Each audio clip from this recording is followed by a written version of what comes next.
What if your greatest strength is not a virtue but a scar? A learned reflex carved so deep it has reshaped your soul? The world praises the resilient, the hyper-independent, the one who never asks for help. But we rarely ask the true cost of that armor. We call it maturity when it is, in fact, a profound and silent wound. Not all pain screams. Some of it turns into silence. Others into overwhelming strength. Some people have learned to look perfectly fine just so they don't worry anyone. But behind that control, that careful calm, that extreme self-sufficiency, there is a story. A story the psyche remembers, even when the mind tries to forget. I warned you, when pain isn't understood, when it isn't heard, it doesn't vanish. It hides. And it becomes behavior. A way of being.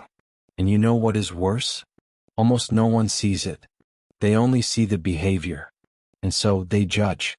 They see coldness where there is fear. They see strength where there is exhaustion. They see distance where there was once a devastating betrayal of trust. In our time together now, you are going to understand the 13 hidden traits of those who suffer too much. And why these people behave so differently, often even from themselves. This is not about analysis. It is about recognition. It is about seeing the architecture of a soul built around an old injury. And most importantly, how to turn this silent, shaping pain into awareness, into choice, into healing.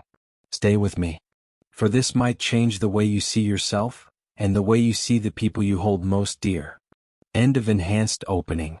Some scars don't show on the body, but they are there. In the way someone looks, in how long it takes to trust, in the quiet urge to disappear sometimes, even when surrounded by people. Some wounds leave no visible marks, but they shape everything inside. Quietly, they change the way someone exists. Old pain does not announce itself. It becomes a way of being. It becomes silence where there should be words. It becomes stiffness where once there was openness. Sometimes the person even forgets they are carrying something. They just know they are tired. That everything takes more effort than it should. That life, for some reason, always feels heavier. I have said that trauma is a psychic wound that, when ignored, keeps bleeding inside. But I also said that this wound can become a passage, not to forget what hurt, but to transform what still pulses like a threat. When pain is truly heard, it doesn't become a life sentence. It becomes awareness. The problem is, almost no one teaches us how to listen to pain. The world demands performance, not listening.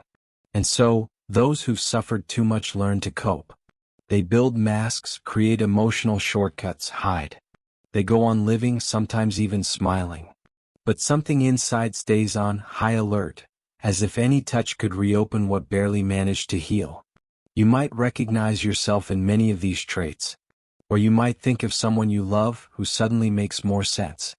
Now, either way, what matters here isn't to analyze anyone. It is to embrace with more empathy, with more presence, and most of all with less guilt. Because every behavior has a story behind it. No trait shows up out of nowhere. So if at any point during this discourse you feel a lump in your throat, or the need to take a deeper breath, do not be surprised. It is just your soul recognizing a piece of itself. And that, as simple as it may seem, is already a huge step. Some people learned early on that depending is dangerous. That asking hurts.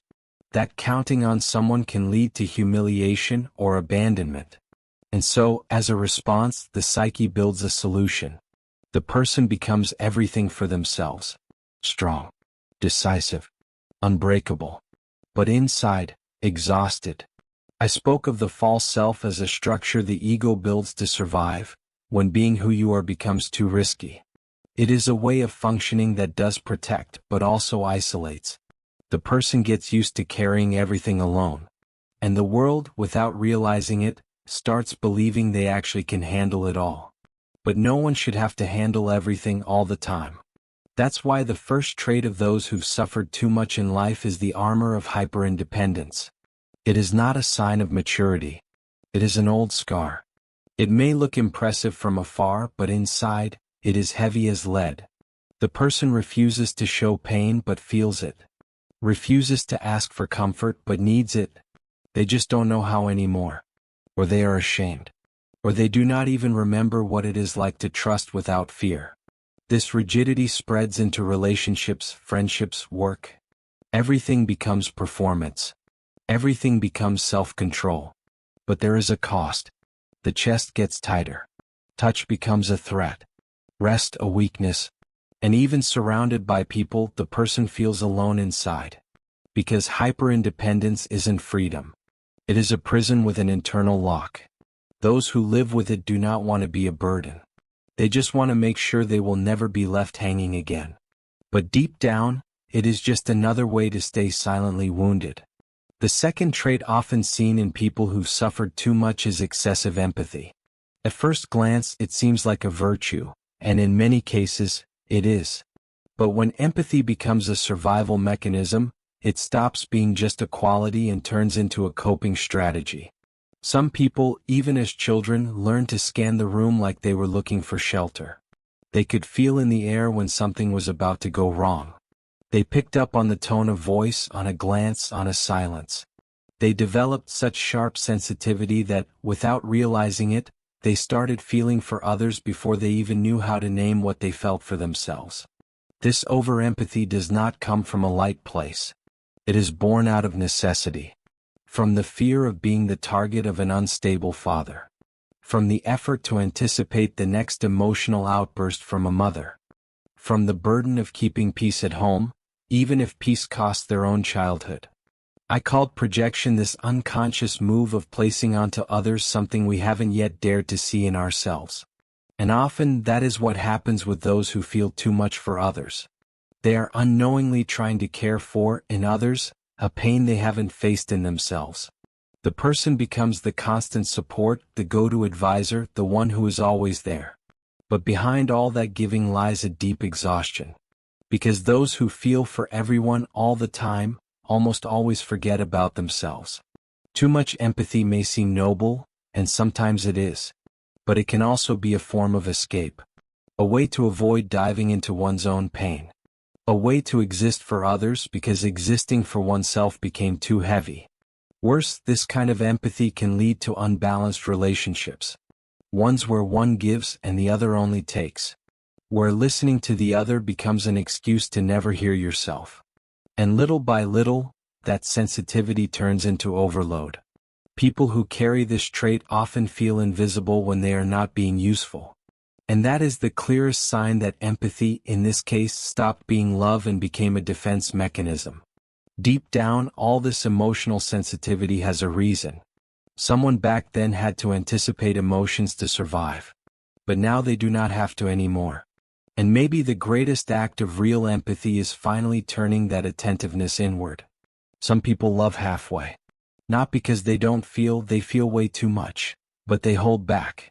They observe. They analyze every detail before opening their heart. And even when they start to trust, they always keep a part of themselves hidden away. A part no one touches. A part that always doubts. It is like something inside constantly whispers, "Careful. This could hurt again." And it really could.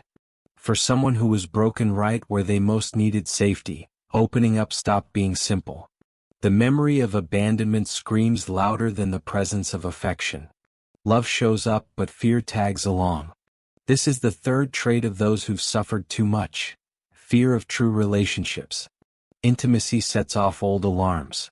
It is not being dramatic. It is the unconscious recognizing patterns that left deep marks. Even if the person in the present cannot quite explain why they are reacting that way. I spoke about how unconscious complexes hijack our awareness in a relationship. This shows up as overreactions, jealousy that seems irrational, sudden withdrawal. But behind it, there's almost always an inner child who still remembers exactly how much it hurt to trust, and then be left behind. On the outside, this person might seem confident, sometimes even self-sufficient.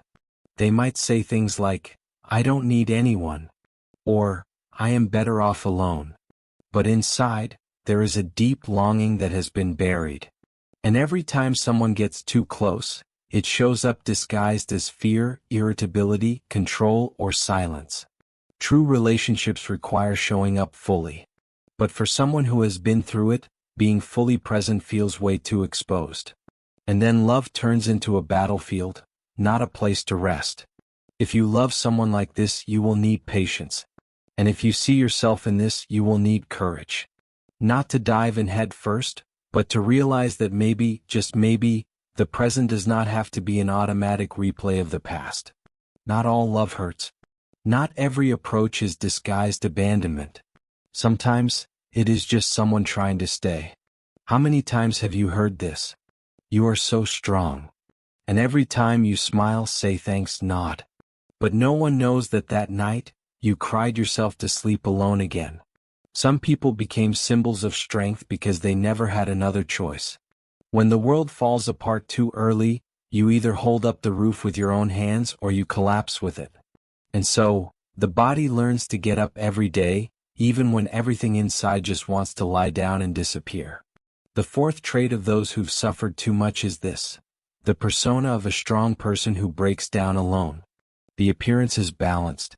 The voice is firm. The gaze steady. But behind it all is an exhaustion no one sees. Because showing tiredness feels like an unacceptable weakness. And showing pain not even an option. I call this persona the social mask we all wear. But when the pain is too big, that mask stops being a choice and becomes a permanent shield. The person becomes what the world needs them to be, and forgets to be what they feel. The risk is that all this strength becomes a silent prison. No one asks if you need help because everyone believes you have got it all under control. But no one can handle everything all the time. No one should. What looks like stability is often just containment. What looks like self-control is actually fear of falling apart in front of someone. And then life becomes this, holding everything together on the outside while slowly cracking on the inside. And when the breakdown comes, it comes alone. In the shower. On the pillow. On the way home. No one sees. No one suspects, because the performance was so flawless. It doesn't even seem possible that something could be wrong. But it is. It has been too heavy for too long. Real strength isn't about never falling. It is being able to say honestly, today is hard, and trusting that someone will listen without judgment, advice, or pressure. Just listen. Maybe on that day the armor starts to loosen. The fifth trait of those who've suffered too much is sensory sensitivity. Loud sounds feel overwhelming. Bright lights irritate. Crowded places drain. The mind tries to stay in control, but the body reacts first. The heart races. Breathing shortens. The urge to flee shows up without any clear reason. It is not being dramatic. It is not an exaggeration. It is that the nervous system has learned to live on high alert. Behind this hypersensitivity there is a story. A childhood where danger arrived without warning. A trauma that turned the world into a threat. A body that, for a long time, could not relax. When emotional pain is deep and constant, the body does not forget. I said that whatever does not come to consciousness returns as fate. In the case of old pain, it comes back as physical sensations. The body speaks what the soul hasn't yet found words for. This sensitivity makes someone notice what others miss. A background sound that feels aggressive. A smell no one else picked up on. A glance that lasts half a second too long and feels like judgment. It is like living with all the senses always on, even when there is no real danger. It is exhausting and often confusing because the people around do not understand why that place felt off, why that party was too much, why that conversation left someone drained. But for the one who feels it, everything is stimulus. Everything hits at full volume. This sensitivity can be a gift when well understood. Many people with this trait are intuitive, perceptive, deeply aware. But when it is rooted in trauma, it becomes a burden. The body becomes a silent battlefield, reacting to threats the conscious mind has already forgotten, but the soul still holds. Healing begins when we acknowledge how pain impacts the body. When we understand that discomfort isn't weakness, it is memory. And that an exaggerated reaction to stimuli might just be an old scream asking to be heard. Not every discomfort is random. Sometimes it is just the body saying, "It was too much for me once and I am just trying to protect you." The sixth trait of those who've suffered too much is the obsessive need for control. And it is not because the person is bossy, rigid, or controlling in the usual sense. It is because at some point in life, chaos was overwhelming. And they learned that if they do not control everything, everything falls apart. Control becomes a way to breathe, planning every step, anticipating every outcome, triple-checking everything. It is not about power. It is about fear. Fear of being caught off guard again.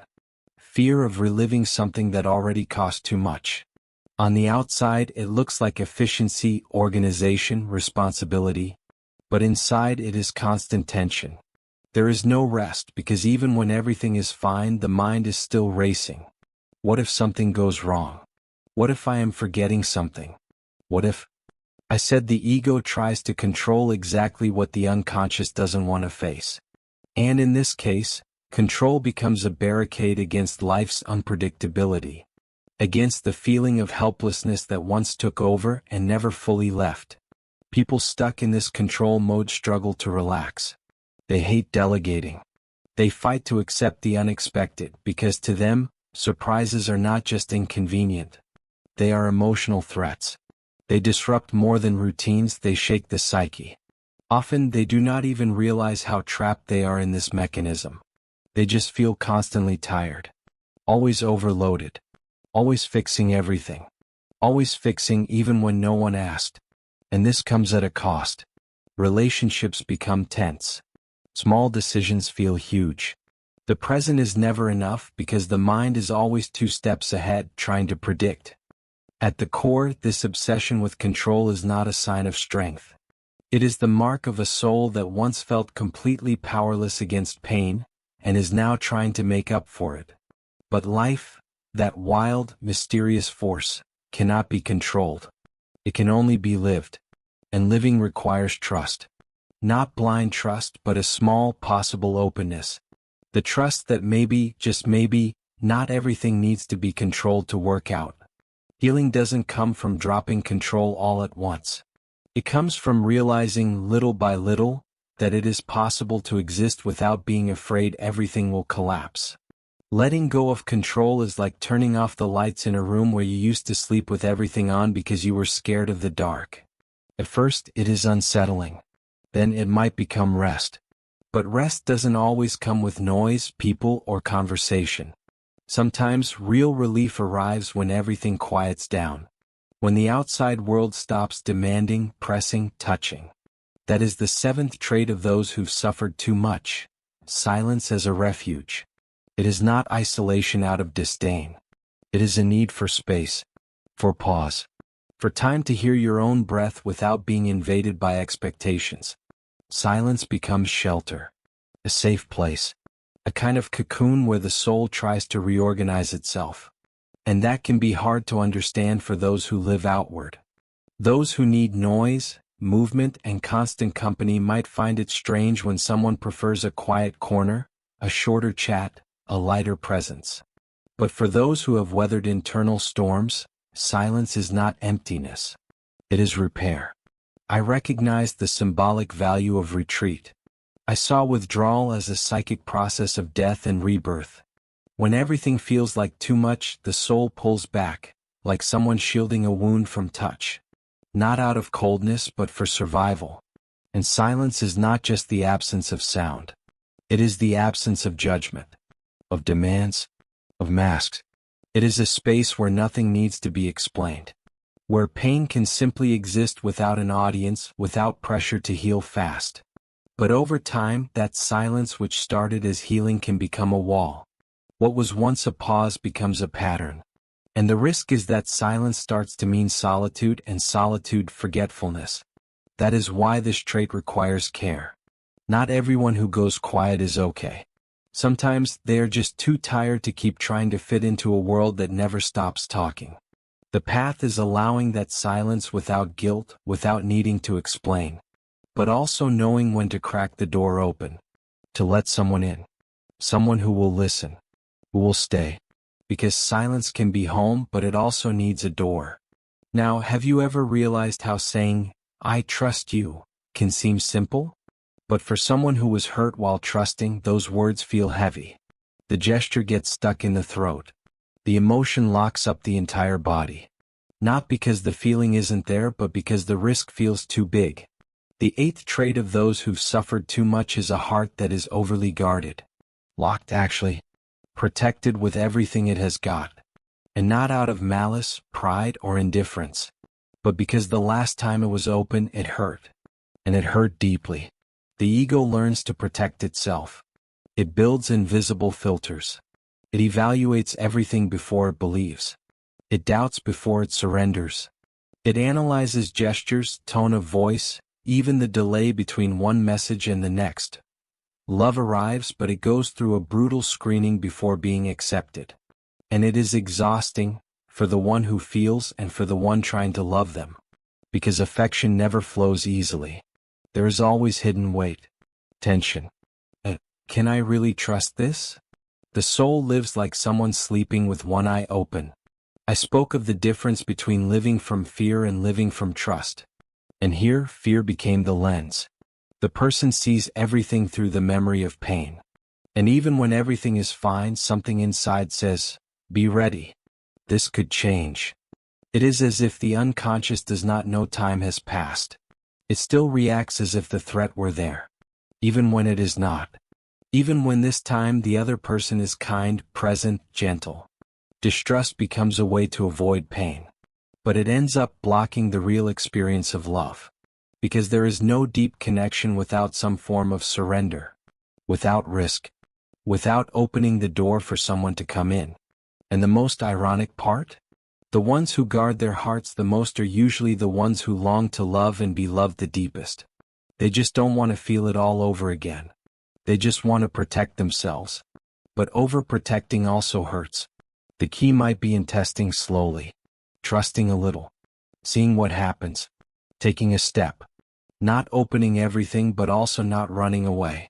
Because maybe, just maybe, this time love didn't come to hurt. It came to stay. The ninth trait of those who've suffered too much. A sense of justice sharpened by pain. It does not come from books or grand speeches. It comes from first-hand experience with injustice. With betrayal. With being silenced. With the helplessness of being deeply hurt and no one stepping in to protect you. A soul that has been crushed by injustice learns to smell it from far away. And will not tolerate it anymore. The slightest spark of disrespect sets off an old alarm. And even when everything seems fine, the reaction comes strong, as defense but also as memory. I understood that emotional complexes activate when the present touches the same wound the past created. And this sense of justice is one of those wounds. A trait of someone who carries the scar of being silenced, and now refuses to stay quiet. Sometimes people around someone like this don't get it. They think it is overreacting, being dramatic, impulsive. But it is not. It is the psyche saying, "Not this time. This time I will not swallow it." This ethical sensitivity often shows up early. Kids who saw wrong things and could not do anything. Teenagers who rebelled against absurd rules. Adults who defend causes with the intensity of someone trying to save their inner child. The archetype activated here is the moral warrior. The one who fights for coherence, for respect, for integrity. Not for perfection but for dignity. And this fight, when balanced, is noble. But when guided only by pain, it can turn into rigidity or intolerance. Because those who have suffered too much develop a radar for other people's pain, even when it is disguised as silence. There are looks that cut through not because of what they say but because of what they quietly perceive. People who know when someone is not okay even when they smile. Who feel what hasn't been said. Who understand what no one ever shared. And who hold space without asking too many questions. That is the 10th trait of those who have suffered too much. The ability to see the invisible in others. It is as if pain tuned their senses. The soul becomes more alert, more empathetic, more open to sensing where the sadness hides, even when it is masked. And this is not magic. It is memory. Memory of having lived in the very skin what now can only be detected in tiny signs. This kind of perception is not taught. It is born. Or better yet, it is awakened after a fall. Those who have cried quietly know how to listen to silence. Those who felt alone in a crowd learn to recognize when someone else is in that same place. It is almost instinctive. I said that as we integrate our own pain, we become more able to recognize collective pain. That is exactly what this trait is. A kind of emotional radar that does not seek to be noticed, but shows up when needed. And often it makes all the difference. This sensitivity may seem gentle, but it carries weight. Because seeing what no one else sees is also a responsibility. And those who feel too much for others often forget about themselves. They absorb. They care. They get involved. And they disappear. The key is balance. To see others without losing yourself. To be present without dissolving. To feel with someone but not carry everything alone. This ability to perceive the invisible is a gift. But it is also a reminder. Pain, when processed with awareness, becomes a tool. A presence. A touch that does not invade but supports. And even when the world keeps rushing, those with this trait know. The truth is in the details. In how someone sits. In the pause between words. In an "I'm fine" that does not quite convince. And only someone who has felt real pain knows what that truly means. But seeing others so clearly comes at a cost. While you are reading people's eyes, gestures, tones of voice, something inside whispers, what if, in the end, you are just a burden? Have you ever caught yourself apologizing for something small, or for nothing at all? Have you ever felt that just by being there, taking up space, you were already too much? The 11th trait of those who have suffered too much is this: the deep fear of being a burden. It is a quiet feeling but constant. A kind of silent shame for existing with all your needs, hurts, desires. Those who carry this fear almost never talk about it. But it shows in every attempt to shrink to fit. In every "I'm okay" said to not worry anyone. In every time they swallow their tears so no one thinks they are weak. This trait usually starts early. When emotional pain was ignored or turned into a problem for others. Kids who heard "stop crying, don't be dramatic," or were simply treated like they did not matter, grow up believing that feeling is a burden, and that they themselves are an inconvenience. The adult who comes out of that is kind, helpful, responsible, but constantly afraid of being too much. They feel guilty for asking for help. They feel bad for taking up space during moments of weakness. They live trying to make up for the simple fact that they exist. I call this unconscious guilt, something born from a wound so deep that the ego shapes itself around it. And in this case, the wound says, you only have value if you do not get in the way. The person learns to justify themselves constantly, to soften their own pain, to minimize every need. Sometimes even the love they receive becomes uncomfortable, as if they are taking the place of someone more deserving. But living like this is like walking afraid to leave footprints. Existing as if you need permission just to breathe.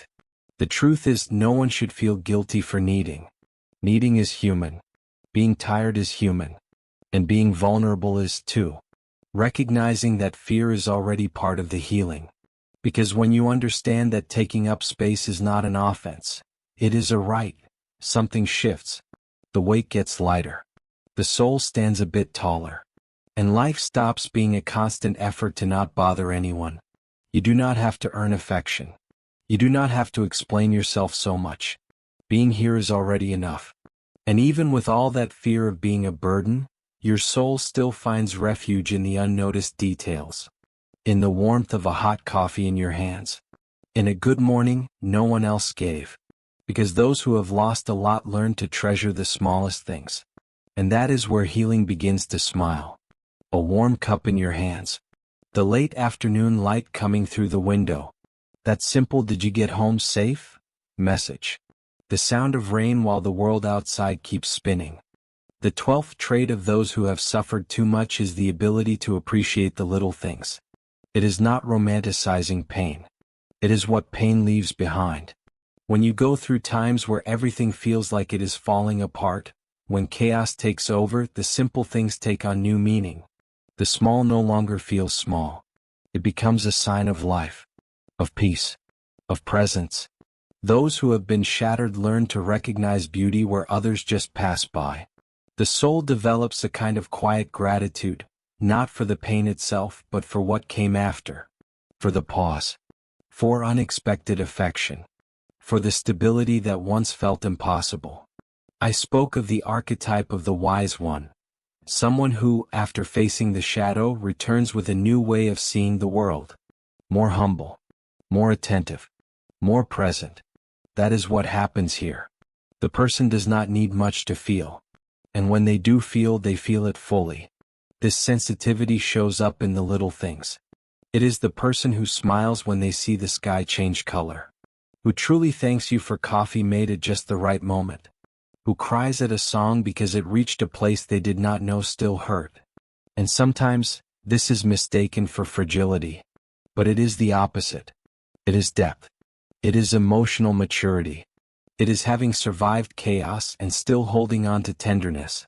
The ability to appreciate the little things is a trait of someone who knows what it is like to lose everything, and now sees the value in things before they are gone. It is a fuller presence. A silence that knows how to listen. A look that gives thanks even before asking. And the final trait of those who have suffered too much is the need for purpose after the pain. Surviving is not enough. The soul wants to understand why. It wants to turn pain into direction. To make sense of what once felt like pure devastation. It is common that after going through something really hard, a person begins searching for something bigger than themselves. A reason to keep going. A way to ensure it was not all in vain. And that reason is rarely grand, but it is deeply true. It might be helping someone else who is going through the same thing. It might be creating something new, writing, caring, teaching, healing. It might simply be being there for someone the way no one was for them. But there has to be a why. Pain wants to become path. I saw this as the beginning of individuation. When someone stops being a prisoner of their own story, and begins turning it into awareness, into purpose, into offering. This trait shows in how the person begins to show up in the world, less concerned with appearance, more connected to truth. They know life is short and that staying here comes at a cost. So they make it count. They give meaning even to what once felt unbearable. And no, that does not mean the pain is gone. It is still there, as memory, as scar. But it no longer dominates. Now it points, it shows the way. Those who feel this start to look back and realize that even broken they kept going. That even wounded they still cared. That even not knowing exactly how, they turned suffering into presence and presence into purpose. And it is not about being a role model or appearing strong. It is about, little by little, no longer just surviving but beginning to live with intention. This need for purpose is not escape. It is growth. It is the birth of something new in the soul. Something that says, I went through it, but that is not all I am. And from that place, life begins to bloom in a whole new way. You are not your pain. But you do not need to hide it either. There is a strange strength in the way we survive. A kind of raw wisdom, forged in the background of the soul, without applause, without witnesses. Every trait we have talked about is a reflection of that.